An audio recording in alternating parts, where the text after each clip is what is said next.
Bueno, estamos en este caluroso día de enero en La Plata y supongo que frío no sé cómo estará en Málaga, ahora nos va a contar Francisco, eh, con el querido poeta Francisco Muñoz Soler. Vamos a hacerle una entrevista desde Vuelo de Quimera y Metafórica Revista para charlar con él sobre su producción, sobre su proceso creativo, sobre lo que acaba de editar, y sobre todo sobre lo que él tenga ganas de contar, que eso es muy importante. Así que bueno, Patricia Cujuela y yo, Eugenia Stracali, te damos la bienvenida. Muchísimas gracias por tu generosidad y tu buena predisposición. Y voy a leer una breve presentación de Francisco. Francisco Muñoz Soler es un poeta nacido el 24 de diciembre de 1957 en Málaga, España. Cuenta con una amplia obra publicada en España, Estados Unidos, México, Portugal, Italia, Suecia, Turquía, El Salvador, Venezuela, Honduras, Cuba, Perú, India. Ha publicado 30 libros de poesía, además ha participado en antologías colectivas y publicado en más de un centenar de revistas literarias entre impresas y digitales. Traducido al inglés, portugués, italiano, francés, sueco, ruso, turco, macedonio, búlgaro, asamés, uzbeco, árabe y bengalí. Ha presentado su poética en numerosos países de Europa, América, África y Asia, y también en América, y próximamente va a presentarlo en Argentina, que por lo que hemos charlado, es la primera vez que va a viajar a Argentina, así que la vamos a recibir con mucho cariño, para que se vaya con una buena impresión de nosotros, y después me dirá la verdad cuando ya está de nuevo en Málaga. Eh, Así que bueno, buenas tardes, Francisco. Buenas tardes. Hola. Bueno, sí, estoy seguro que Buenos Aires, bueno, que Argentina me va a encantar. Y sí, no hace falta que lo digas, seguro que sí. Eso estaba de más. Bueno, Yo creo que los argentinos somos, no me gusta la palabra seductores, pero somos encantadores, en la palabra de los encantadores del Quijote, ¿viste? Encantadores, o sea, muy charletas, muy conversadores, muy, como te diría, amigueros. no somos protocolares, entonces muchas veces eso genera qué buena onda, pero vamos a separar. Una cosa es que te guste el país y otra cosa es esa característica de los argentinos, bueno, que enseguida te invitan a un asado. sí, bueno, la verdad es que no espero nada más que buena sintonía y buena cordialidad. Porque además Yo creo que Buenos Aires te va a encantar como metrópolis, y decir que venís por poco tiempo, hay lugares hermosísimos, pero yo creo que la ciudad de Buenos Aires para mí es alucinante como, bien, como es ciudad. espectacular, sí. Sí, sí. La verdad es que sí tenía mucho interés porque, bueno, si ves en mi biografía literaria, he estado casi todos los países de América, me faltan muy poquitos. Y siempre voy por poco tiempo, pero digamos como para hacer base. Ya después vuelvo otra vez, por ejemplo, he estado 5 veces en México, 5 veces en Estados Unidos, 4 veces en Centroamérica, vuelvo dentro de 2 meses, voy a Honduras, a hacer una gira por Honduras. Es decir, que he estado 4 veces en la India, es decir, fue una vez y poco a poco pues, vas conociendo el país, vas conociendo sus intrínculis, y esa es la situación. Por eso solamente prefiero un viaje cortito, por aquello de lo Aparte, bueno y breve, te cuento, bueno. vas a venir en mayo, que mayo es buena fecha para venir a Buenos Aires, me parece. Por el clima, por las actividades, o sea que vas a venir en un buen momento cultural, seguro, así que, bueno, pero vayamos a vos y a tu obra. Me quería empezar por un lugar distinto, recién leyendo. Después quiero que nos cuentes, bueno, tu proceso creativo, bueno, sobre tu último Lo que libro. quieras, lo que quieras.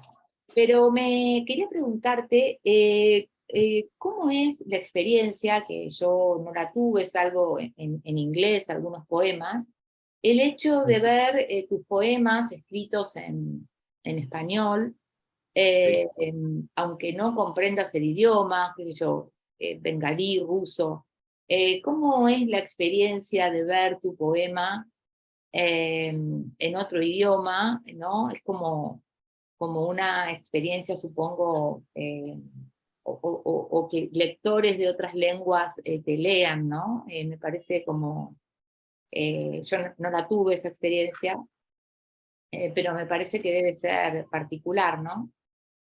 Sobre todo, ¿sabes lo que me impactó la primera vez?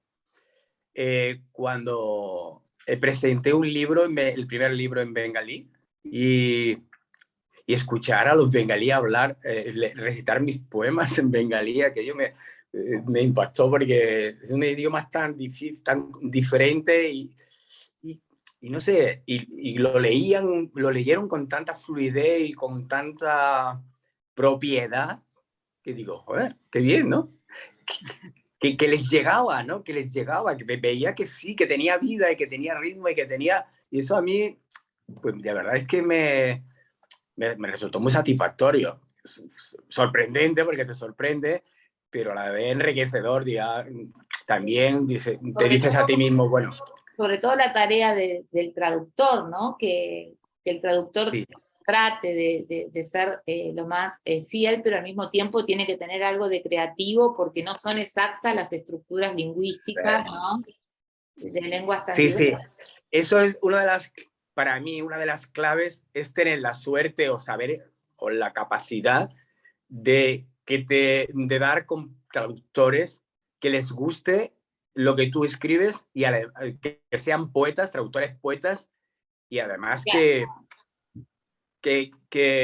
conecte contigo. Entonces, digamos que estoy teniendo suerte en ese aspecto, me siento muy agradecido, y eso es una de las cuestiones por la que normalmente, por ejemplo, he tenido la sorpresa de la traducción al sueco, que se gestó en muy poquísimo tiempo.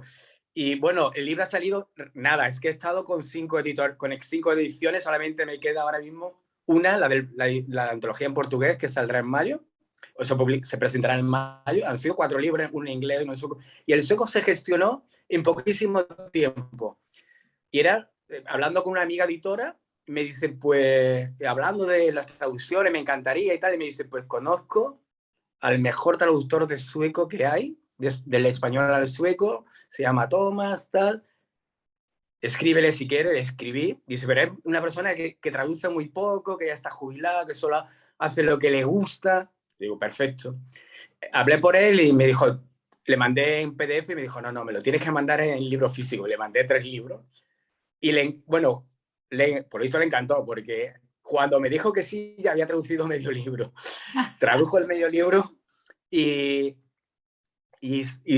la editora, que era mi amiga, me dijo, este lo publico yo, y ya está publicado. Y bueno, lo tengo aquí, a ver si lo encuentro. Bueno, pues no lo tengo guardado, si no, te lo enseñaría. Y ha salido el libro.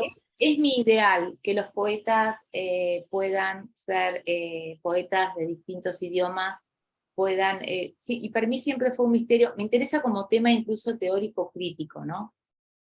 Como, por ejemplo, poetas como Ezra Pound, que le encantaba la poesía china y no sabía chino, o sea, hacía traducir del chino al inglés, pero a él le encantaba la poesía china sin saber chino, ¿no? Lo mismo Juan L. Ortiz, de acá el poeta argentino, que amaba la poesía china, y él hacía las traducciones del francés, o sea, había un traductor del chino al francés, y él hacía las traducciones del francés al español, y eran hermosos los poemas, ¿no? O sea, no se perdía, ¿no?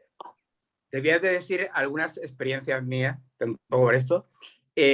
Algunos de los poemas míos lo han traducido, por ejemplo, el turco desde el inglés. Afortunadamente tengo buenas traducciones en inglés. Y, por ejemplo, una de las cosas que no lo tengo en la biografía, pero de las que más satisfacciones me ha dado personalmente, es que estando en India, en Calcuta, tradujeron los poemas de una colección de... Fue mi primer viaje y no era el traductor, no era muy bueno, de Tagore. Y me dijo, bueno, y me envió a mí la antología. Y digo, uff, qué difícil. Y me puse ahí y para mí la mayor satisfacción es haber poetizado los poemas de Tagore. Y eso para mí, en una edición muy pequeña, y de verdad es que fue una experiencia para mí muy, muy, muy enriquecedora. Porque había leído antes Tagore y me resultó fácil porque estaba traducido literal. Entonces lo que hice fue poetizarlo, darle ritmo. Recoger los imaginarios, ¿no? De la lengua. Y claro, es cierto que a lo mejor lo acerqué a mi visión poética, pero también tenía la visión de la traducción de Zenobia con Juan Ramón, y que la había, casualmente, hacía poco que la había traducido, la había leído, y ahí, no sé, cuando yo lo leí dije, qué bien me ha salido, me gusta, no, a ver, no era por presumir, digo, le dije para mí mismo, me gusta cómo ha terminado, y la verdad es que eso fue una experiencia muy, muy grande. ¿Estabas conforme con el trabajo realizado? Bueno, no, yo estaba satisfecho porque como lector me gustaba. Claro. Y entonces, claro, eso era... Y es algo que no está ni en mi biografía ni nada, pero ya que me lo preguntáis, dais pie, pues lo digo. Me pareció como interesante de preguntar. Patrick, ¿querés hacerle alguna pregunta o le pregunto yo? No, comentarle que justamente por lo poco que he podido leer de Francisco, son poemas muy reflexivos, muy de sacar de su interior y de pensar su propia vida de una manera y otra manera y encontrar respuestas. Entonces se me ocurre que al momento de traducir, cualquiera sea el idioma, como es una cuestión humana, propia, que a veces creemos que somos una persona especial y realmente todo lo que nos pasa está escrito en todos los libros. Entonces se me ocurre que nomás contactar contigo, Francisco, el traductor, se le debe hacer más fácil poder hacer una traducción que lleve consigo no solo la letra. Te explico, un poco por ahí. Uno va aprendiendo con el tiempo, porque no me tradujeron desde el principio de mis inicios, pero uno va entendiendo, primero entiendo como persona, que los seres humanos hemos cambiado muy poquito por eso hay poemas de hace 3000 años que son actuales. Sí. En eso es en el sentido de lo que tú dices. Y también aprendí que tampoco debería abusar mucho de las metáforas. Hay poetas que quieren, sobre todo cuando son jóvenes, quieren demostrar que son muy buenos, que saben mucho, que están muy preparados, y incluso en un poema solo no ponen una diversidad de metáforas que al final chocan entre ellas, y eso o localismos, y eso para un traductor es muy complicado. Entonces entendí eso, y que tampoco para mí era un gran problema, porque como bien has definido, mi poética es muy humanista, creo, por darle un calificativo. Y mi poética, el último me has dicho, buscar respuesta, no. Normalmente lo que dejo un poco el poema abierto para que las preguntas den pie a otras preguntas, porque somos un rizoma, somos, como decía, muy cuánticos, es decir, siempre vamos de una pregunta a otra y nunca estamos cerrados. somos como la vida misma, que la incertidumbre y lo que puede pasar, no sabemos lo que va a pasar y no sabemos cuál es la respuesta definitiva, porque siempre habrá otra pregunta que abra esa respuesta. Eso es. Sí, sí. Igualmente las respuestas también van cambiando a medida que pasan los años y uno va teniendo Nuestra experiencia. percepción es diferente, ¿no? Absolutamente. Claro que sí, claro que sí. A mí me gustaría que comentes, como también para difundir tu último libro. Después vamos, si te parece, vamos del último para atrás, si te parece, ¿no? Como quieras, como quieras. Porque uno siempre, esa sensación del nuevo libro es muy hermosa, ¿no? Entonces empecemos por ahí, ¿no? ¿Cuándo lo empezaste? ¿En qué contexto lo escribiste? Bien. De alguna manera te lo voy a extender un poco porque sería un poco un contexto de lo último, desde el 16 hasta ahora, porque hay un lapso y hay un componente muy fuerte en mi vida, que es una grave enfermedad que prácticamente de los últimos 5 años y medio, 6, quitando el último casi un año, es que no podía salir de casa y, bueno, lo puedo decir porque tampoco pasa nada. Tuve un cáncer bastante agresivo y estaba empezando un libro y entonces, digamos que los últimos 6 libros están a través de los últimos 6 libros, uno que es de la pandemia, justamente mi experiencia de pandemia, los últimos 6, porque este incluso tiene cierta, ya digamos, como sería como la coda de los anteriores, están atravesados por un momento un poco filosófico, porque estaba empezando a escribir un libro un poco que pivotaba sobre María Zambrano, que es, como bien sabe, paisana mía. Hay personas que nunca mueren. Y en ese momento llega a eso, la situación de casi de vida y muerte, bastante complicado. Y durante 3 años, pues casi no salgo del hospital, caso hospital, caso hospital. Y es un tema bastante introspectivo, de preguntas, y también un poco acercarme a la naturaleza. Formamos parte de la naturaleza, de la finitud, bueno, preguntas que siempre nos hacemos. Y este libro un poco es un libro, intuir, fíjate el título, intuir la forma que no tiene medida es justamente el alma. Y este libro, sobre todo la primera parte, tiene que ver con el alma, primera la sección. Y es un, digamos, cerrar entre libro y libro, antes lo habíamos estado comentando fuera de grabación, pues para intentar desconectar, aunque en este caso no he podido, últimos años no he podido desconectar mucho, porque la trascendencia era muy fuerte, hago poemas, homenaje a poetas hispanoamericanos nacidos entre 1900 y 1960 y llevo 35. Hoy acabo de hacer uno, que tengo aquí. Eso se va a transformar eso se va a transformar en un libro, seguro, ¿no? Sí, pero supongo que terminará en 120, 130, 40 o 140 poetas, pero con calma. Sí, eso será un libro seguro. Y eso es lo que me hace ahora el último tiempo. Normalmente, fíjate, llevaba una tónica de una dinámica de un libro por año. Y este casi lo tenía terminado a final del 2021, pero lo fui dilatando. ¿En qué sentido yo dilato los poemas? Porque a mí el leer, vamos, me incita de una forma bárbara a escribir. Y tengo mucho tiempo, porque ya cuando por la enfermedad ya me jubilaron, dije, este hombre ya está para que viva su último año con tranquilidad. Y yo pretendo vivir con tranquilidad y con actividad intelectual por lo menos.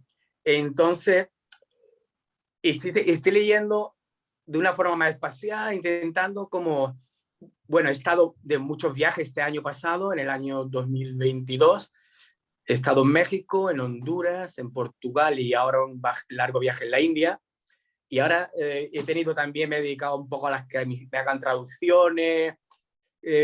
¿Para qué? Para un poco despegarme y viajar mucho y a ver si soy capaz de hacer algo que, si no diferente, que no sea tan como una continuidad, romper un poco.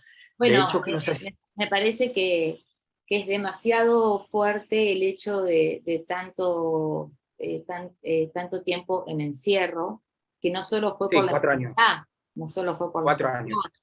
sino que también se sumó una condición de encierro global, ¿no es cierto? O sea que es lógico que necesites una búsqueda que sea itinerante y nómade. Me parece como una oxigenación, ¿no es cierto? Y bueno, no sé si me he pasado porque para este año tengo ya confirmado 8 viajes fuera de España. Claro. Ahora Italia en febrero, marzo Honduras, abril Estados Unidos, mayo Argentina y Portugal, septiembre Suecia, octubre México y luego al final a Bangladesh. Así que Hermosísimo programa. sí, pero Y aparte, fíjate los saltos que vas a dar, así que... Sí, porque siempre los tres continentes. Bueno, África, he estado poco en África, pero la pandemia me cortó viajes de África, pero de hecho yo es que no he salido prácticamente de casa desde que hasta no tener la 4ª vacuna, porque soy alto riesgo, la 4ª vacuna. Y ahora sí, con mucha prudencia, siempre normalmente llevo la mascarilla, es muy raro que me la quite, pero bueno. Y para mí, cuando vi un país, es que yo no soy soy un viajero. Respiro el aire de ese país, la forma de hablar, la forma de sentar a la gente, del cielo, de todo, del color. De hecho, algún día creo que voy a recopilar todos los poemas de viaje y los voy a poner, no sé por qué. Siempre están insertos en determinados libros, pero yo creo que ya podría hacer un libro solo de los lugares donde he estado, con referencia a esos países, y sí. Y me enriquece mucho. Y además, un poco cogiendo el hilo de lo que hablamos antes, es que las personas somos absolutamente iguales, no hace 3.000 años, sino en cualquier lugar de hace 3.000 años. Mi último viaje venía de la India, pero del estado de Assam, que está justamente debajo de Bután, donde nace el río Brahmaputra, que es prácticamente debajo del Himalaya. Y te das cuenta cómo somos tan iguales. Somos tan iguales que me parece de un absurdo la xenofobia y el racismo y todas esas cosas tan absurdas en seres humanos. En realidad somos seres muy primitivos. Mi próximo proyecto hablando de eso va un poco en que estoy llegando a la conclusión de que estamos en un momento de inflexión de la humanidad. En 40, 50, máximo 100 años, los seres humanos, habrá muchos seres humanos que seremos cibernéticos, que tendremos elementos minerales, que tendremos la inteligencia artificial, que habrá robots, que vamos hacia ahí, vamos, bueno, ya muchísima gente pregunta, oye, ¿qué películas son las que sintoniza conmigo? ¿Cuál es la pareja que sintoniza conmigo? La gente por vaguería ya preguntará algo que me he resistido ¿cómo se llama? Al altavoz que tienen, que no sé cómo se llama ni me interesa. Oye, qué tendría que hacer? O ponme tal disco. Es que estamos cambiando la velocidad de vértigo y creo que el ser humano en 30, 40, 50 años estará en un paradigma tan completamente diferente al que tenemos ahora, pero los poetas, como creo absolutamente, tenemos que ser testigos de nuestro tiempo y tenemos que plasmar en nuestros escritos, en nuestra poética, en qué tiempo vivimos y hacia dónde vamos, de alguna manera, intuir hacia dónde vamos.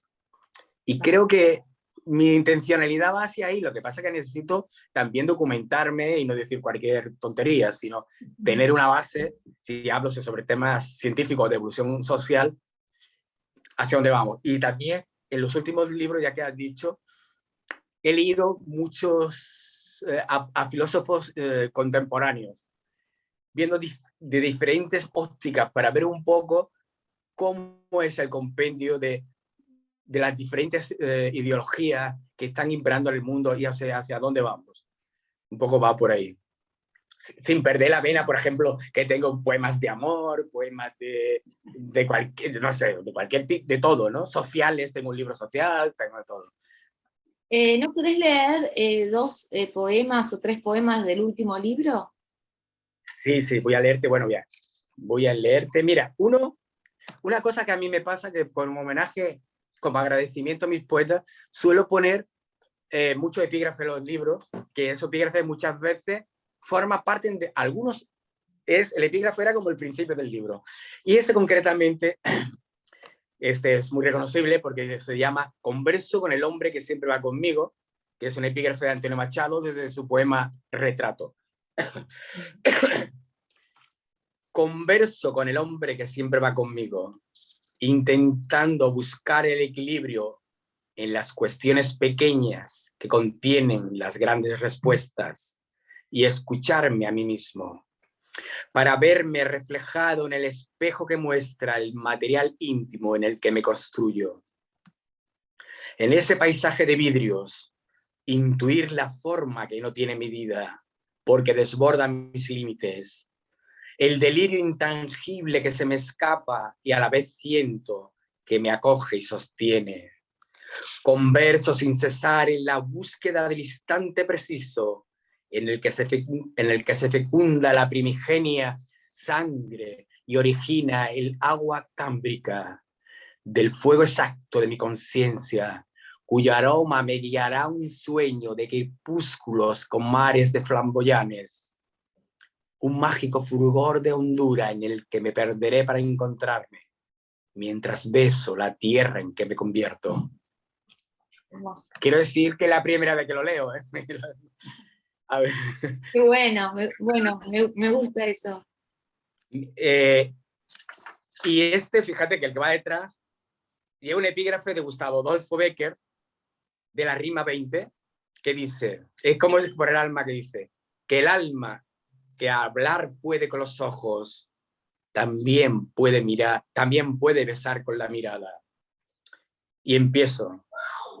Y en esa necesidad que tenemos, como seres insertados en un hilo de memoria en que el dolor echa raíces, una suerte de rosario en que cada cuenta es un ciclo de vida, pero en el que también germina un espacio entre la vigilia y el sueño, donde atravesamos sombras sin preguntarnos de dónde venimos, creando nuestros mundos más allá del vacío. Ahí nuestra ánima hace crecer alboradas, en ellas el silencio se transforma en un amplio valle de perenne primavera, en el que nos besamos con las miradas y no sentimos el aguijón de querer perdurar más allá de la muerte, porque, como dijo Bécquer, mientras haya primavera y unos ojos que reflejen los ojos que los mira, habrá poesía. Muy lindo. Tu voz potencia los poemas, tu sí. lectura potencia los poemas. Sí, creo que con el tiempo he aprendido a leer un poco. Sí. ¿Querés leer otro antes de seguir de ese libro? Bueno, de ese libro voy a buscar. Es que no he leído nada de esto. Ah, bueno, mira, a ver. A ver, es que no sea muy largo, tampoco quiero cansar mucho. Ah, bueno, mira, uno muy actual, de una poeta, sí, de una poeta, aunque sea sobre la guerra ahora de Ucrania. ¿Sabe? Cuando el libro estaba ya en la editorial, me lo dieron para revisar. Y hice una jugadita. Tenía 3 poemas que se acoplaban y antes que le dieran el último vistazo a la editorial le metí 3 poemas. Una sobre la chica esta de Irán, la revuelta de Irán, y otra sobre... Leí y dije, qué actual este libro. Sí, Sí. me pareció muy actual. Claro, porque justo en el momento de editarlo agregó más actualidad. Sí. A ver, es el arco, a ver si lo encuentro, a ver, bueno, no, es que si no, es que no sé ni dónde está, bueno. Pero ya que he dado con esa, sí hay una, ya he quedado con esta de Akhmatova. ¿Dónde está? Oye, voy a hacer una pesadilla, me vuelvo a...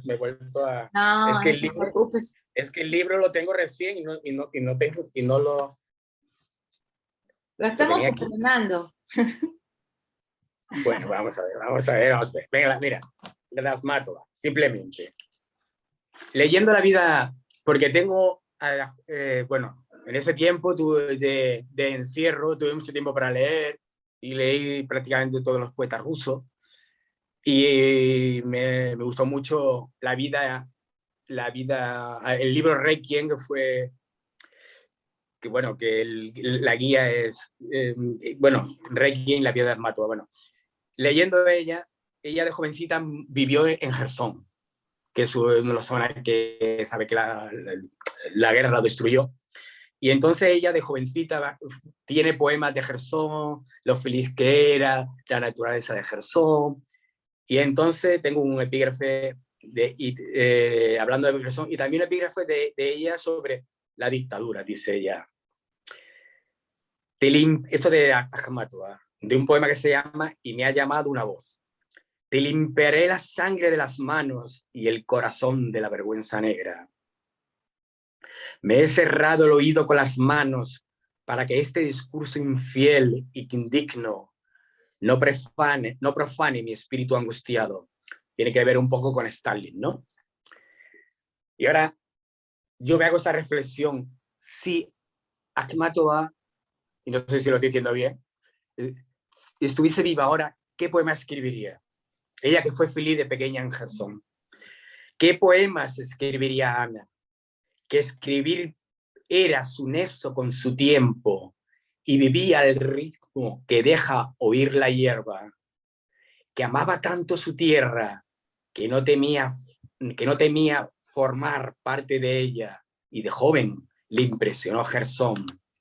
Si el azul de su cielo con el ulular de las sirenas anunciara destrucción y muerte indiscriminada, sustituyendo el inaudible crujir de sus pasos con el atronador furor de las bombas, sería capaz de extraer los sones de los pinos y sus senderos boscosos semejar a un camposanto, al contemplar la tristeza y el dolor en los rostros de los despojados, mientras el tañido de las campanas le recordara que caben todos sin necesidad de matarse. Se mantenía íntegra ante los discursos indignos, se mantendría íntegra ante los discursos indignos, en la creencia de que el amor siempre limpiará el corazón de la vergüenza negra, en el desconsuelo de tanto daño entre hermanos. Muy bello. Muy bello. Alguna traslación de tiempo. No, y me gusta, no, y también esto que decías de esta revinculación con el contexto de la naturaleza, ¿no? Y de los espacios, ¿no? Del espacio que Sí, en la infancia la naturaleza tiene una sí, importancia. porque ella disfrutaba, porque el vínculo. ella nace un poco en el sur de Rusia, pero de joven se va a San Petersburgo, se separan los padres, vuelve a vivir a Crimea, justamente de vacaciones va a Jersón, que está en la parte solamente al lado de Crimea, y ella era una chica un poco así, que le gustaba perderse en el bosque, insertarse en la naturaleza, ¿no? Y entonces, la pregunta que yo me hago, ¿ella escucharía el crujir del bosque con esas bombas y con ese espacio de muerte cuando ella eran hermanos, porque eran realmente, se están matando entre hermanos realmente, por simplemente, yo qué sé, por poder, por una ideología decimonónica del actual dirigente de Rusia, porque es una ideología decimonónica absolutamente. El mundo va hacia otro lado, no va hacia ahí. Sí, es verdad. Yo creo que muchos bosques hermosos han sido testigos de genocidios y de guerras tremendas. Pienso en los campos de concentración en Alemania, que estaban rodeados de, por ejemplo, bosques de abedules, ¿no? O sea, Quiero que leer los árboles eran testigos de las cosas quiero más leer un poema. tremendas. Quiero leer un poema que escribí a los campos de refugiados, ¿sabes? Hoy en día en el mundo, en Turquía o en el Líbano, hay campos de refugiados que pasan del 1.000.000 de personas. Se sostienen con dinero normalmente de los países europeos para que los sirios, casi todos son sirios, y palestinos, no vayan a... Bueno, estoy abierto por atrás aquí en Historia y leeré, si quieres, el poema a González Tuñón, porque sé que has trabajado con González Tuñón. Sí, eso sí lo voy a leer. Voy a ver si lo... El fracaso del mundo, creo que es el fracaso del mundo. 281, espero no equivocarme, porque claro, es 281. Ah, sí, tiene que ver, me lo sugirió un campo de refugiados de sirios en Turquía. Las imágenes. El fracaso del mundo. Que el fracaso del mundo abra las ventanas y las víctimas dejen de ser objetos. Que los espinos de los campos de refugiados sean destruidos por los cantos de los pájaros. Que el amor revierta la mentira y la no vida y abra paso al deseo y la memoria. Que en la hora violeta canten himnos renacidos muertos de espíritu a la liberación de sus almas. Vencida la noche oscura, de regreso a sus orígenes. Hermoso. El canto de los pájaros en la hora violeta destruía las alambradas. Es una plegaria ese poema, ¿verdad? Sí, sí. Hermosísimo. Pues bueno, como verás, he escrito de todo. Mira, ya que eso, voy a leer un poema. Uy, ya me estoy pasando. No me vayas haciendo preguntas. No te preocupes. Es un poema, que esto está publicado, este poema, debe leer, que es un cuaderno homenaje a Luis Cernuda. Está publicado solamente en mi antología Soler, que la hice en el 19, que era para recopilar toda mi obra, porque la mitad de mi obra eran, digamos, ediciones que antes hacía sobre tiradas y estaban agotadas, y no había fórmula que nadie lo encontrara. Es hermosa la edición, ¿la querés mostrar? Sí, sí, bastante. Sí. Además es el logotipo de mi página web. De aquí felicito a la diseñadora, que es una fenómeno. Y entonces, por cierto, iba a salir mi libro ahora, pero va a salir el inglés, un bilingüe. Y, bueno, ya está, ya solo falta que llegue a casa.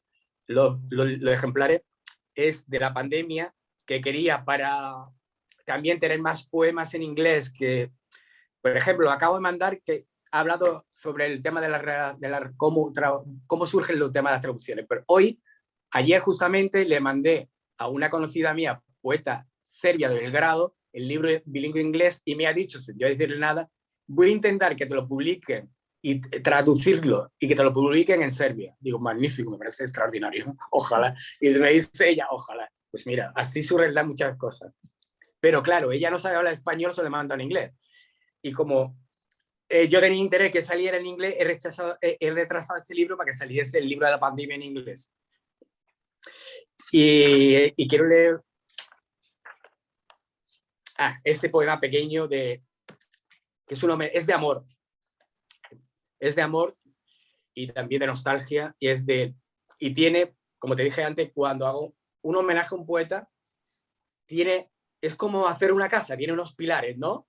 Y entonces los versos, en este caso, de este poema, son pilares de Luis Cernuda. ¿Por qué? Porque quiero que se reconozca claramente que es un poema homenaje a Luis Cernuda. Quizá lo pueda hacer un poco parecido, pero quiero que sea Luis Cernuda, que sepa, tenga sabor a Luis Cernuda. Se llama Mi mundo sin ti es una sombra de nostalgia. Cernuda es el poeta que le canta al deseo, ¿no? Sí, la realidad sí, el deseo se llama además.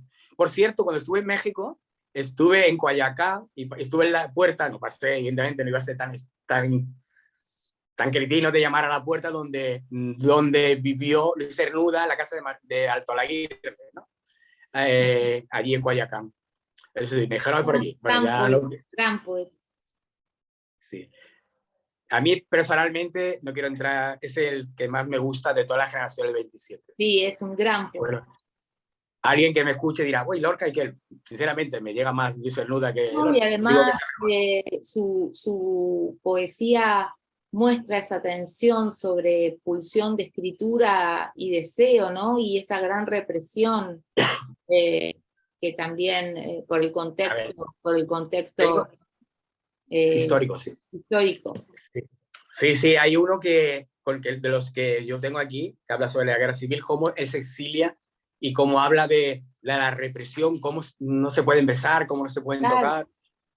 Bueno, pero eso no es. Quiero leer este porque es más general sobre el amor.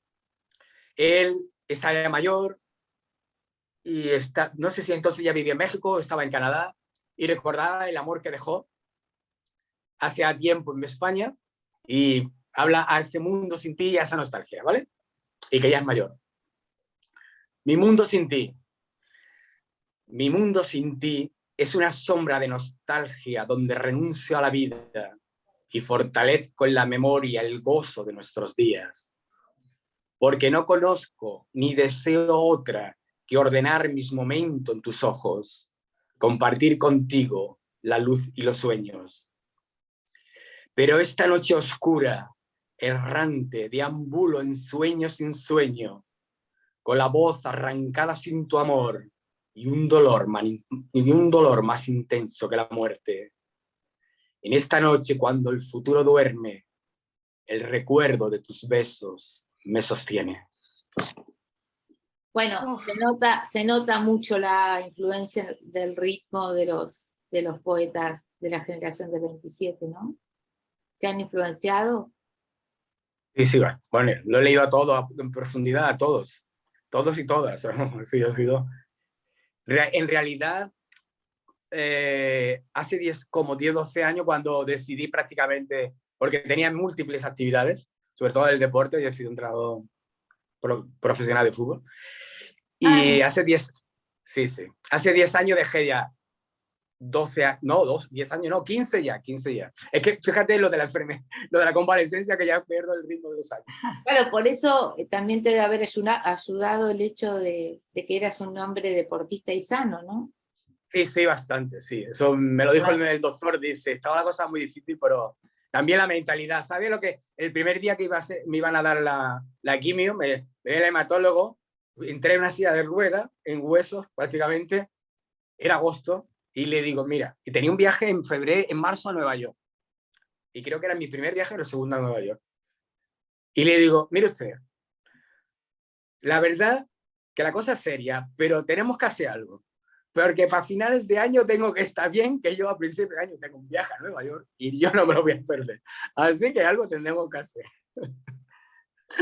Sí, el espíritu que te quedó de ganar el campeonato. Sí, bien. A ver, quedó. ¿esto qué va a pasar aquí?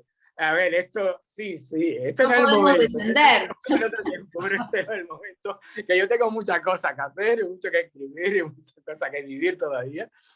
Aparte que tengo un hijo pequeño, ¿no? Tenía un hijo pequeño y digo, no. ¿Qué es lo que está? No sé, te estaba contando algo que se me ha ido con se me ha ido ¿de cuál era la pregunta? Que, a ver. Sí. Mi formación, sí. Cuando decidí eso, ¿qué es lo que hice? No solamente leer el 27, que es lo típico, yo empecé, porque es curioso, porque en adolescente yo prácticamente casi no leí poesía, casi todo era novela y teatro. Me leí todas las obras ¿cómo se llama? Del francés, está pensando. ¿Así? Ay, Dios mío. No, del siglo, de la época, bueno, No, es francés, francés. Ah, francés. Bueno, ya cuando venga, estoy pensando tantas cosas que se va. El caso que ya me lo planteé y dije, vamos a ver, es verdad que los españoles, y eso lo he recuperado el año pasado, a los españoles no han sesgado la parte de la literatura andalusí, más yo siendo andalusí, la desconocía. Bueno, he hecho inmersión absoluta de toda la historia de Andalucía. De hecho, voy a dar una conferencia en Honduras sobre la poesía andalusí, fíjate, pero eso ha sido el año pasado. Pero soy un poeta grecolatino absoluto, de formación absoluta. Pero a enriquecerme más con lo de Andalusí.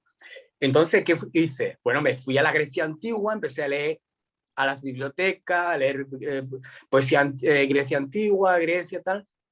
Pasé a la Roma imperial, con Catulo, como se diga, con Horacio, con Virgilio, tal, tal.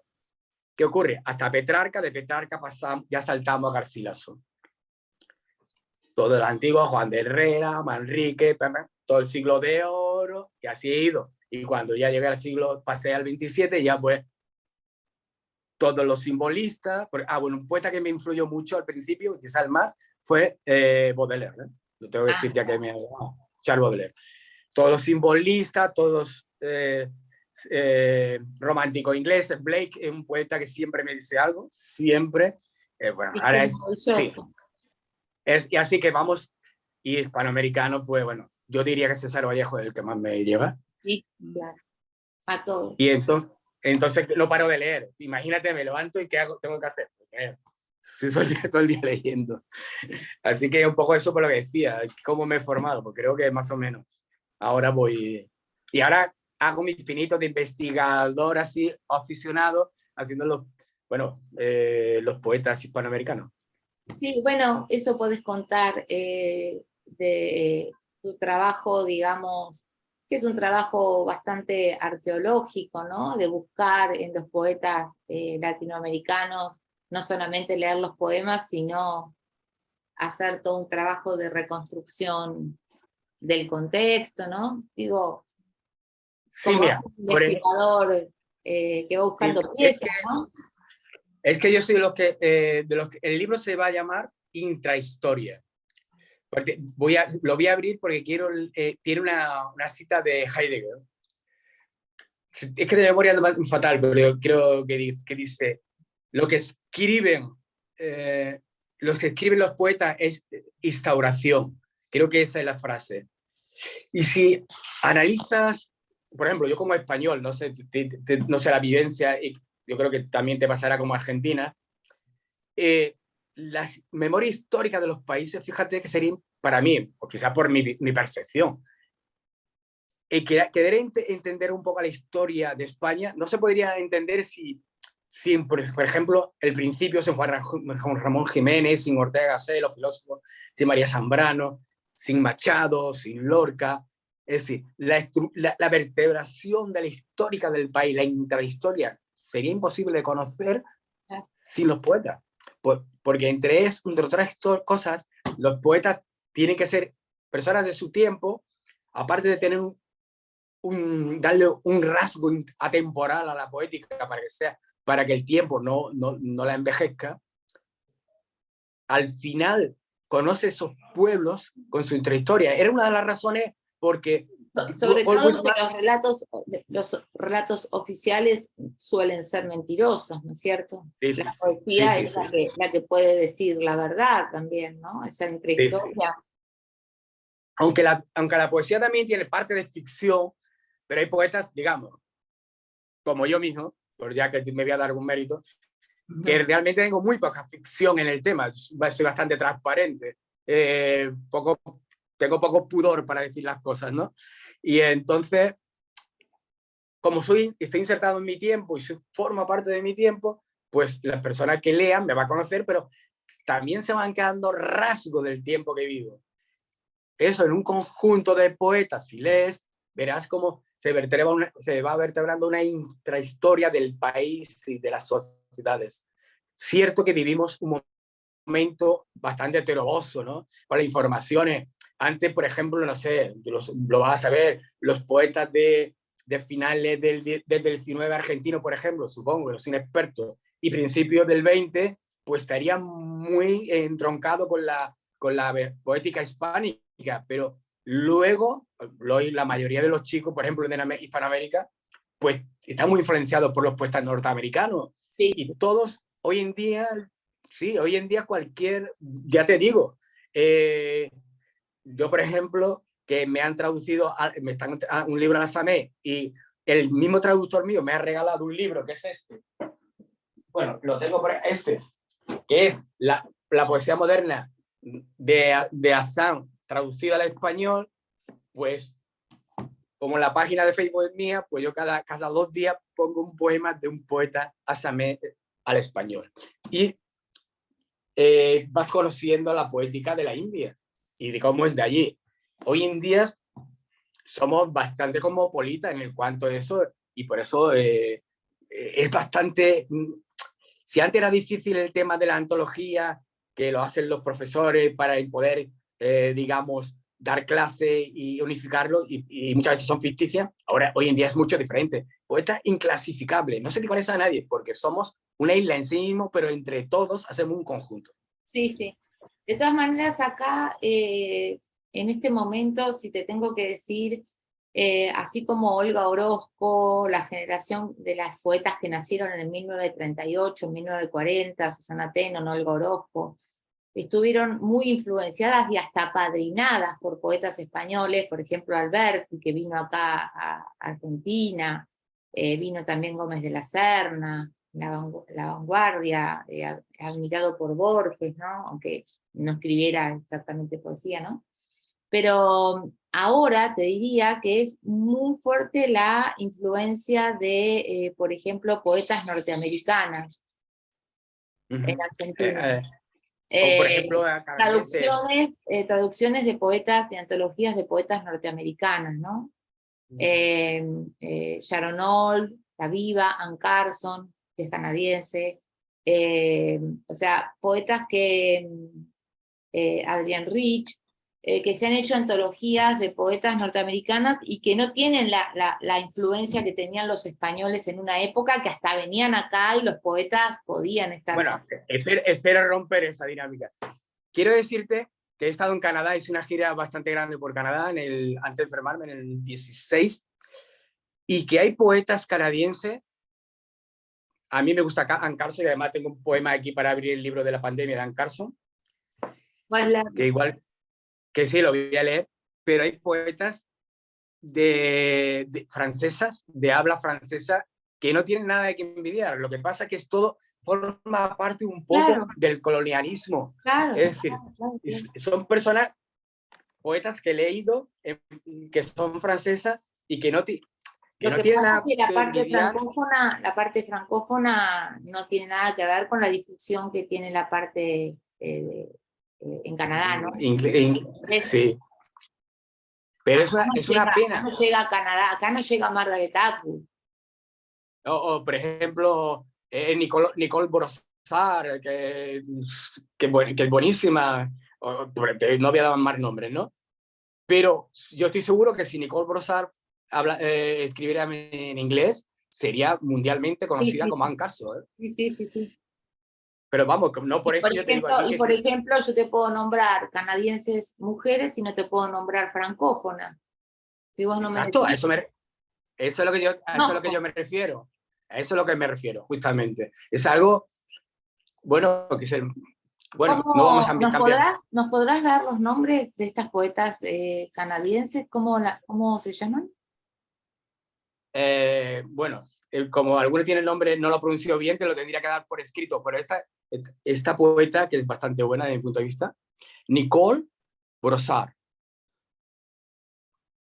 Se escribe B-R-O-S-S-A-D. R-D, Brossard. Exacto. Te puedo dar un listado. Y una francesa de Martinica, que está muy bien, que es una amiga mía, que es profesora de español, Nicole Cage. Tiene apellido inglés, precisamente. Pero es interesante eso, ¿no? Porque, bueno, June Jordan, Adrienne Rich, todas poetas norteamericanas, y Es curioso que yo cuando pues estaba haciendo un recorrido por las puestas norteamericanas y estaba con Olds y le dieron, y tenía en mi listado ¿cómo se llama? La que le dieron el premio Nobel. Gluck, ¿cómo era? Gluck, Gluck, Gluck. Gluck. Luis, Luis. Luis Gluck, Luis Gluck. que por cierto, en Italia la publicaron en la misma editorial que me han publicado a mí, Nápoles, que fue muy curioso. A mí personalmente, Olds me gusta más que Gluck, bastante más. Y me sorprendió mucho. Sí. Me sorprendió mucho que le diera, pero bueno, tampoco yo soy nadie, ni crítico siquiera, pero estaba leyendo... Son poetas bastante diferentes. Parecidas, ¿no? Parecidas, digamos, pero Sharon Olds tiene una, digamos, la poesía está cortada a cuchillo. Gluck sí, es más premiable desde el punto de vista que no es tan... digamos, más cómoda, ¿no? Más claro, de digerir, ¿no? Sí. Más comercial, ¿no? Digamos. Sí, ya, más políticamente correcto. Con el cuchillo. Ajá, ahí dijiste la verdad, políticamente correcto. Sí, bueno, cuando empezó la pandemia, curiosamente estaba leyendo a Anne Carson. Y el libro se llama, mi libro se llama De repente llegó la oscuridad blanca. Y el poema se llama La nieve golpea las ventanas, nos alcanzó. La nieve sería el virus. Y dice Anne Carson, pero al otro lado de la ventana está el páramo, paralizado, con hielo, hasta un cielo blanco, sólido, no iluminado. Sería estar en un páramo, estás en una cabaña en medio del páramo y te golpea la ventisca. La nieve golpea las ventanas, nos alcanzó. Al otro lado está el páramo. Se extiende a lo lejos con un manto blanco. En él se dibuja una gran depresión que anuncia mal tiempo. El miedo es eso. El viento golpea con fuerza, con voces que distorsionan, que afirman que es fruto del pecado. ¿Qué es pecado? No te culpes de la ventisca. Cuenta los hechos, sus características, porque no es un tiempo vacío, es el momento, en lo inmóvil desde dentro, si sabes escuchar. Oirás los sonidos que nos animan para la prueba. ¿Cómo quieres ser libre? Encuéntrate en el camino cuando amaine la ventisca. Tiene un poco que ver, porque nada más empezar la pandemia, ya llegaron las personas estas el apocalípticos, que esto era ya fruto del pecado, igual que cuando el SIDA, que no sé qué. No. Esto tiene que ver con un virus y con la enfermedad, no con el demonio ni con una historia, ni porque somos pecadores ni nada. Bueno, se ha dicho mucho, ¿no? También se dijo que íbamos a salir mejores personas. Se decían esas frases, por ejemplo. Bueno, para mí fue muy duro, que a los 4 o 5 meses en mi ciudad, y tengo un poema, porque los huevos de la serpiente siempre, si están debajo tierra, siempre salen. ¿Sabes lo que son los huevos de la serpiente, no? ¿Qué sale de los huevos de la serpiente, no? Los nazis.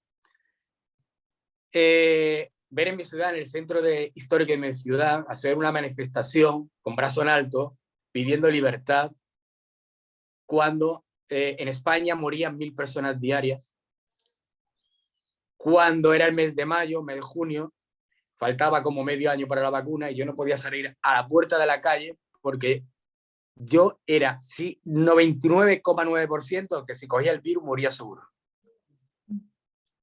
Claro, aparte estaba sin bueno, es que moría seguro. Es tremendo los seres humanos, que es complejo, pero sí, bueno, sí, mejores personas, ¿sí? Yo también me lo estoy planteando en términos también de que cuesta creer en la crueldad, porque siempre se demoniza, ¿no? Se piensa que es de afuera, ¿no? Que, bueno, la cuestión, ¿no? O el grado de crueldad del ser humano sobre otro ser humano. Eso se ve muy bien en la guerra. O no, o también, no solamente en la guerra se ve como en un zoom, ¿no es cierto? Pero yo digo socialmente, ¿no? La violencia social. Y en el día a día también sí. se ve. Sí. A ver, para mí, el gran problema de la humanidad, pero aunque gran parte de la humanidad vive gracias a eso, es la desigualdad. A ver, no me gusta hablar de política, pero ya que soy argentina, hoy he visto que Argentina ha terminado el año con el 94,5% de inflación. Eso es inadmisible bajo ningún punto de vista. De un país mínimamente desarrollado, con personas con un mínimo de intelectualidad y de preparación, es, desde mi percepción, absolutamente imposible que suceda. Yo lo digo muchas veces cuando hablo de países. El único país que no entiendo es Argentina. No lo entiendo. Es imposible entender eso desde mi... Tendría que volver a nacer de nuevo para entender eso. En España hemos terminado con el 5,7 y el mundo se está cayendo. El mundo se está cayendo. Vamos a entrar en un abismo y hemos terminado el año con el 5,7. No. ¿Cómo es posible que Argentina, que es un país culto, con gente culta, con gente preparada, pueda terminar con el 94%? Es imposible. Eso es porque hay unas bases sociales de desigualdad que no quieren realmente los argentinos, porque en el fondo es que los argentinos no quieren arreglar el problema, porque no hay otra. Es que es imposible. Hay tal desbalance social en ese país para que se produzca eso, es que es imposible. Lo que pasa que, y ese es el gran problema, la desigualdad. Ahora por supuesto, se ha ensanchado, y eso no pasaba hace 30, 40 años atrás. Se ha ensanchado porque mucha gente ha caído directamente del sistema, ¿no es cierto? O sea, a nosotros particularmente, que somos de una clase media, estamos cayendo día a día en el sentido de que estamos tratando de mantener nuestros trabajos, nuestros sueldos, ¿no? Pero o sea, es un sueldo, pero el poder imagínate, adquisitivo pero es un cae. sueldo que pierde en un año el 100%, un 100% de inflación, pero es que eso es imposible, es que eso es, en 3 años así, es imposible en pobre. No es que te lleva rápido, no estoy personalizando, a cualquier persona, y hablando de números, lo lleva a la miseria en 4 o 5 años. Pero eso sucede porque hay sectores de la sociedad que parasitean, que son parásitos, y que es que la codicia no tiene límite. Ese es un problema de codicia, de absoluta codicia. Absoluta codicia. Sí, aparte, es que no hay otra. Sí, aparte. Y eso que muy vivimos. complejo. Y sin ir a lo macro, acá ahora hay un juicio oral muy importante en Argentina de un chico un grupo de otros muchachos de su misma edad, de otra clase social, lo mataron a golpes. Y es también una cuestión de violencia de clase. O sea, si bien hay una cuestión de violencia social y que ocurre, también fue un hecho que tuvo mucha repercusión, y por eso ahora el país está muy conmocionado esperando justicia, porque fue de una crueldad que yo no termino, estoy azorada, porque uno ve crueldades por injusticias sociales o robos, pero esto entre jóvenes y sin armas, solamente a golpes, pasó todo. O sea, me tiene muy conmocionada, ¿no? Porque es un límite que no deja de sorprenderme, ¿no? Porque en la guerra, quieras o no, están las justificaciones de poderes absolutamente ligados a las hegemonías, a los territorios, a lo económico, al petróleo, incluso a lo religioso.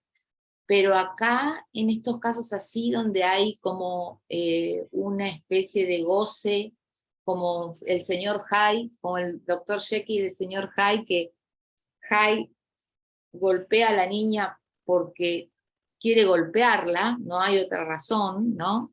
Y el doctor Jekyll quiere saber por qué llegamos a esos grados de crueldad, del mal, ¿no? Y eso es un tema que me está, y que vino de afuera, ¿no? Porque eso que decís vos, que me parece muy interesante de esta entrevista, el poeta y su tiempo, ¿no? Que si bien somos los mismos, es muy importante que el poeta hable de su tiempo para que dentro de 40 años, esto que vos escribiste de Rusia, haya también esta intrahistoria de lo que no se dijo en las grandes relatos, ¿no? Y que la poesía da cuenta. Y es un tema que precisamente me tiene muy conmocionada, y no hay que perder la sensibilidad, porque claro, los medios de comunicación, los modos en que se presentan los policiales, los modos en que se presenta la guerra, que ahora es toda virtual, porque nosotros, Argentina, sabemos que hay una guerra, pero por las imágenes que nos presentan las redes sociales, ¿verdad? Y aunque esté lejos, y aunque nos toque económicamente, la sensibilidad concreto, entran soldados y violan mujeres, hay una violencia del hombre contra el hombre que va más allá de los macro problemas, ¿no? Me parece que hay una responsabilidad del poeta, no sé si piensan lo mismo, de dejar testimonio. Esa sensibilidad, o sea, aunque sea doloroso, no ser espectadores sin empatía social, ¿no? Bueno, hablando, yo soy de los que creo que eso ocurre cuando, es que no encuentro los poemas. La cuestión está que al rival, al diferente, sea un objeto, despersonalizarlo. Los chicos esos que mataron hasta de una forma sádica a esa persona, no estaban viendo una persona, estaban viendo un objeto, y quizá un objeto sucio que se merecía ser golpeado hasta la muerte de la forma más cruel. Lo llamaron botín, como ellos salieron a matar, y era su botín. Sí, era su trofeo. Su trofeo. Sí, pero un trofeo era como una casa, un animal, porque en su concepto ya lo han despersonalizado. Sí, cuando atacan a alguien, no están viendo una persona, están viendo un animal o un objeto. Sí, también hay una cuestión de clase fuerte, porque acá en Argentina hay como una expresión tremenda, porque nosotros no tenemos gente de raza negra en nuestra etnia, porque fuimos colonizados y no hay constitutivamente en nosotros gente negra. Entonces, acá la cuestión racial se marca en decirle negro de mierda a un pobre. Tienen que encontrar el objeto. Si no lo tienen, se lo inventan. Sí, sí. A ver si encuentro yo algo que vaya sobre eso. Lo que pasa es que, claro, tengo tanto, y como lo encuentro algo que se parezca. ¿En qué libro estás buscando? Voy a buscar en la antología, a ver, sobre claro, tengo los títulos, me tienen que ver. Bueno, yo creo que voy a aprovechar antes que nada, porque es social, leer el poema de González Tuñón. Dale. Que era era también una de sus grandes preocupaciones. Sí, exactamente. Él tenía una bondad. Curiosamente, es uno de los poemas más largos que he escrito en el último tiempo. No te asustes, no es tan largo, ¿eh? a Raúl González, mi garganta, ¿ves? A Raúl González Tuñón. Como te he dicho, reconocerás versos suyos en este poema, ¿eh? Y alusiones. Es preciso que hablemos de lo posible, que nos entendamos. Los días amanecen turbios, con desposeídos poblando calles de hambre. Que las palabras con dignidad cumplan, describan las caras de las musas, sus perfiles, sus sonrisas, sus mañanas, para que descubramos qué es indigencia y qué es esperanza. Es preciso que hablemos. Que el ser invencible que en nosotros anda, contemplando el mundo con rebeldía y verdad, con rebeldía y verdad de escudo, cale en lo esencial, la dignidad de las personas. Motive un bello canto de raíces cercanas y cosmopolitas, en que la realidad y el sueño sean unidad y no profecía, una marea, una aventura que rescates a seres de la humillación. Que cada paso valga más que un siglo, deje huellas de su tiempo, que sus incisivos penetren en el barro y moldeen el lirismo preciso. Determinación para un mundo fraterno con la naturaleza, bello, donde nuestras miradas como vidrieras expongan lo más íntimo de nosotros, desnudos como una flor recién nacida. Es muy necesario que nos conmovamos en esa apasionada senda que dejan en los márgenes los dogmas y las obediencias debidas. Con su hermosa lluvia riega frutos de convivencia y solidaridad. Música que crece en lo oscuro y los sueños. Ilumina con briznas de sol a hombres forjados en el frío de lunas opacas. Entender que las canciones solo caben en el mundo y Dios será después de muerto. Es preciso que entendamos que la vida es injusta y que si se quiere ver de color rosa, se puede escanciar en la ranura. Dejarse morir cada día como seres huecos, que la contienda nos hace libres. La derrota digna serán transitorias, porque vivir con dignidad es posible. Ay, hermoso. Aparte vos pensás que uno de los mejores libros de tu unión es La Rosa Blindada, ¿no? Que es Madrid. Sí, sí. Escrita por el levantamiento de los mineros en Asturias, ¿no? Sí, porque era de origen, no sé si gallego o asturiano, su padre no me recuerdo, ahora mismo no recuerdo bien, y discúlpame, me gustaría que aclare si él nació en Argentina o se fue de niño ya recién nacido. No, nació en Argentina, pero sus dos abuelos eran españoles, González y Tuñón. Y a uno de los abuelos, él no lo conoció, que era imaginero, y se quedó en España, o sea, hacía imágenes, sí. Imágenes. Sí, sí. Y el otro abuelo era comunista, que era el que lo llevaba acá a los mitines y bueno, que era la época donde acá era el furor del comunismo y del anarquismo, ¿no es cierto? Nació en 1905 en Buenos Aires, Tuñón. Sí. Bueno, ¿quiere que te lea algo? O pregúntame algo, hazme algunas preguntas.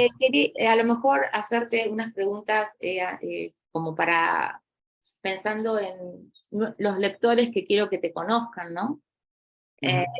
Pensamos que esta grabación la vamos a subir a YouTube y que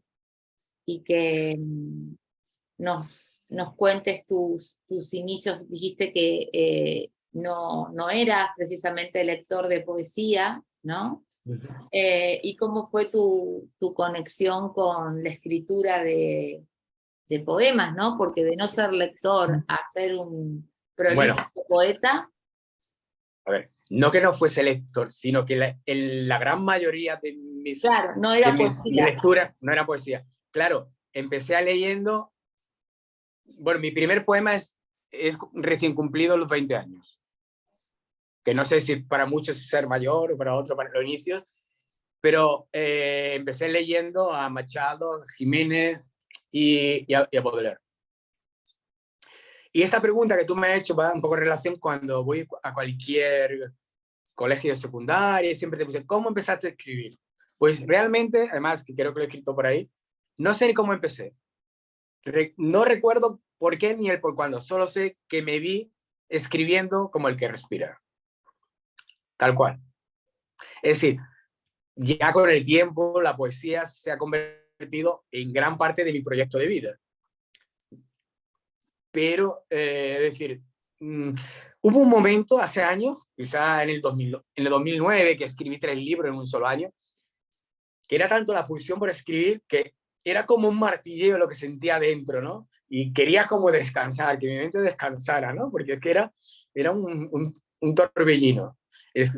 Y realmente, si yo quisiera escribir un poema casi diario, lo podría escribir, no, diario, leyendo. Es raro que no me surja Sí, un verso. a nosotras nos pasa lo mismo, lo que pasa es que, bueno, uno también tiene otras actividades, pero aquel que, o aquella que encuentra realmente que es el modo de expresar algo que de otro modo no se puede, por eso nuestro grupo se llama La Poesía como Experiencia, ¿no? En todo sentido, de escritura y de lectura, porque cuando uno no tiene tiempo de escribir, lee. Pero el tema está muy ligado a la respiración, en el sentido que se internaliza, porque uno lo lee y no hay nadie, está solo, es simplemente como una cuestión vital, ¿no? Necesito leer.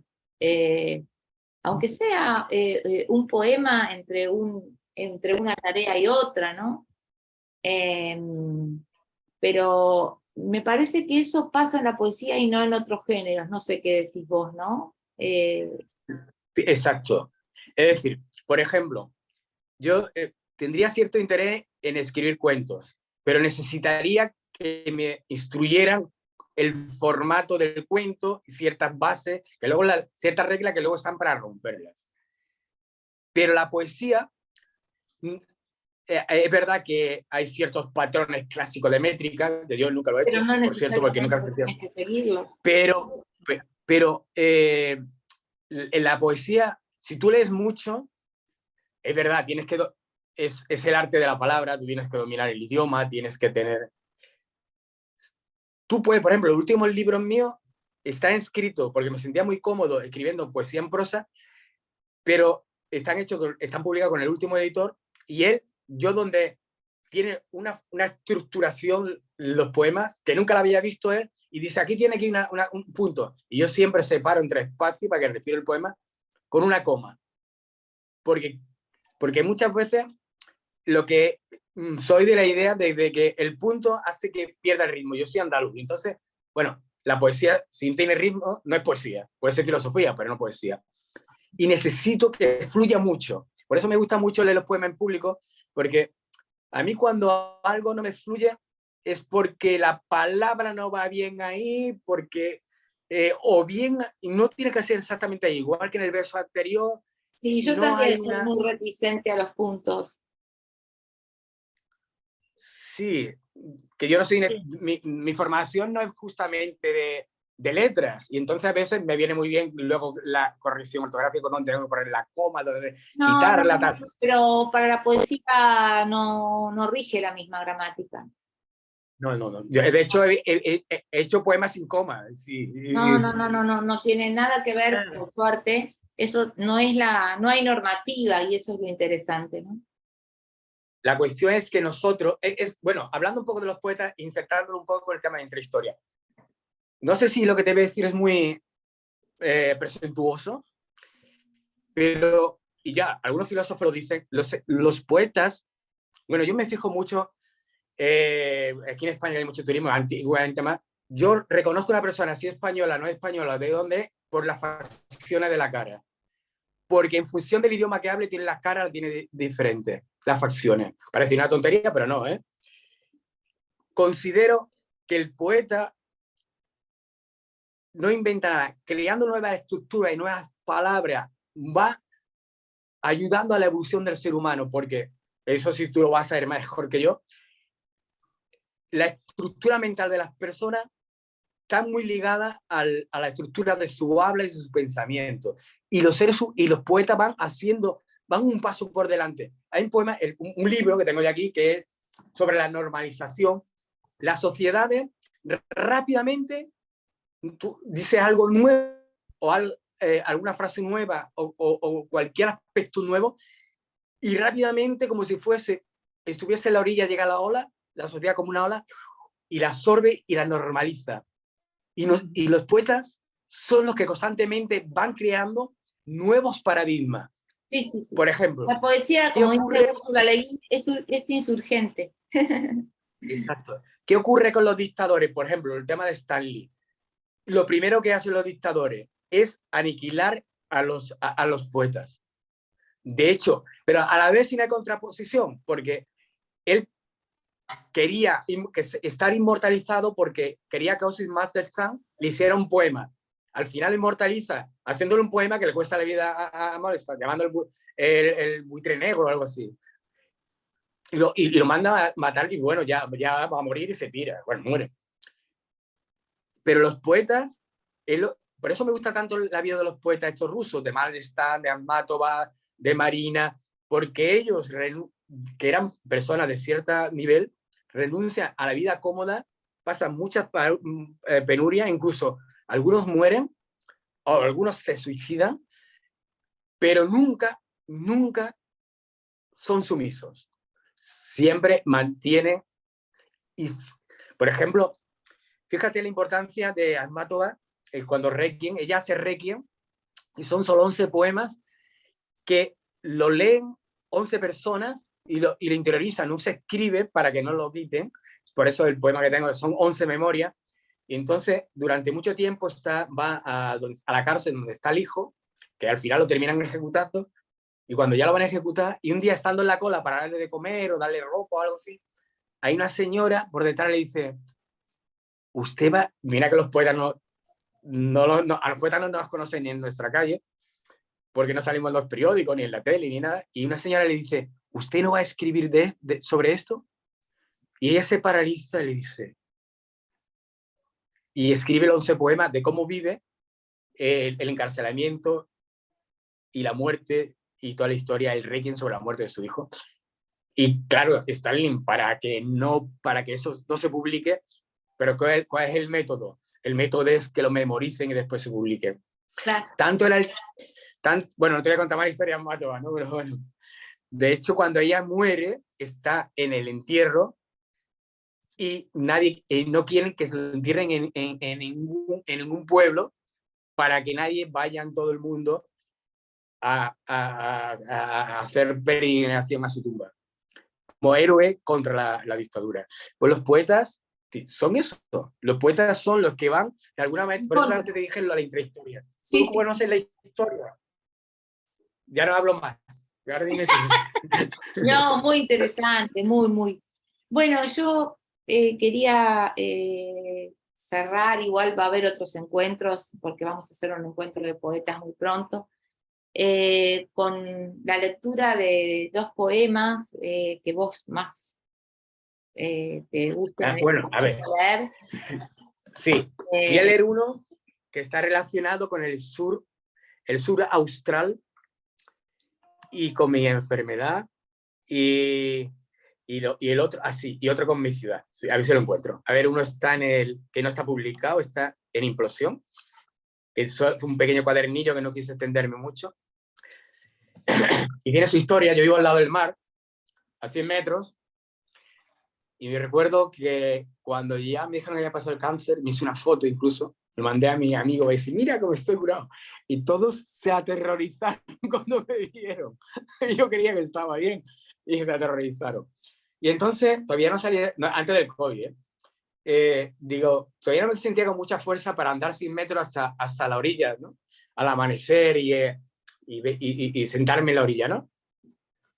Y el poema se llama Anhelo al alboreal del día. Yo tengo mucho el alba alboreal, muy influenciado por María Zambrano, ¿eh? Anhelo al alborear el día, pasear hasta la playa y observar la orilla que declina. Disponerme a viajar a mi memoria, que se abre como una aurora, porque la gravedad de la herida no es penumbra hueca, sino espacio de abertura que navega desde la orilla hasta los océanos donde se divisa la Cruz del Sur con su belleza. En el círculo del agua, ordenar constelaciones, escuchar el silencio, ese tiempo cósmico, un segundo hecho de memoria, en el cual somos el uno y el otro, en el tiempo y el espacio cercano a la sentencia de Horacio. Hermoso. Y el otro tiene que ver, el otro era, ¿dónde está? Este en el libro Zona Cero. Zona Cero, hasta aquí.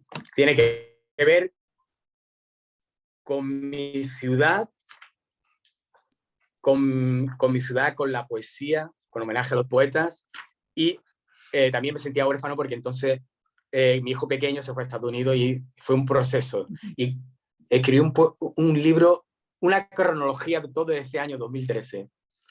Y ese día hubo un homenaje que participé a Alexandre. Mira. Vicente Alexandre fue premio Nobel, que vivió su infancia en Málaga y decía que Málaga era la ciudad del paraíso.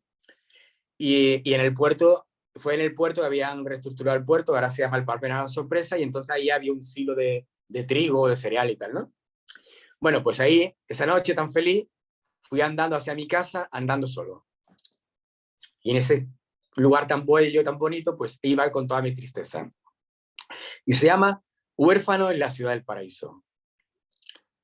Qué difícil es volver a casa desde el corazón del paraíso. Esta noche rememoramos a Alexandre a orillas de la mar, en el hermoso palmerar de las sorpresas, ubicado donde había un silo cuando disfrutaba el poeta. La evocación de recuerdos me hace frágil y volver por el paseo de la belleza, solo con mis respuestas, amplifica las voces contrarias y los recuerdos de besos y caricias instalados en mi memoria me hacen sentir más huérfano cuanto la noche es más hermosa. Y esta noche el cenit fulge con más brillo. Alexandre cubre con su paleta de versos la mar, el aire y las gentes de la ciudad del paraíso. Bueno, una belleza. Hermoso. Hermosísimo. Hermoso. Justo ayer estuve con mi tomito de Alexandre en la mano. Así como una sincronicidad hubo ahí. Sí, se fue pasando un poco con lo que ha pasado con Tuñón, y también, bueno, el Tuñón fue una casualidad, y con Amanda Berenguer, que fui buscando y veo tu poema. Estamos como súper conectados, a pesar de la distancia. Mañana publicaré el poema de Amanda Berenguer, porque utilizo las redes como laboratorio, tanto como leerlo. Yo los voy a leer y con mucha alegría. Bueno, querido poeta, amigo, seguramente nos veremos en el encuentro de poetas que vamos a hacer. Espero que coincida con que no estés viajando. No, me dijiste que era, bueno, viajo a Honduras ¿cuál era? Sí, ya lo tengo agendado, así que no te preocupes.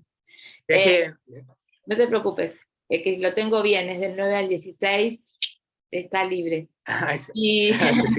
Y bueno, sí, exacto. tanto Patricia como yo somos representantes, digamos, de un grupo, de una comunidad de poetas que tratamos de difundir, a establecer como redes así tan poético y amorosas, intercontinentales y entre países, y además de difundir la poesía que consideramos no solamente hermosa, sino también, vos fijate todo lo que la poesía abrió como reflexión y como la posibilidad de reparación, ¿no es cierto?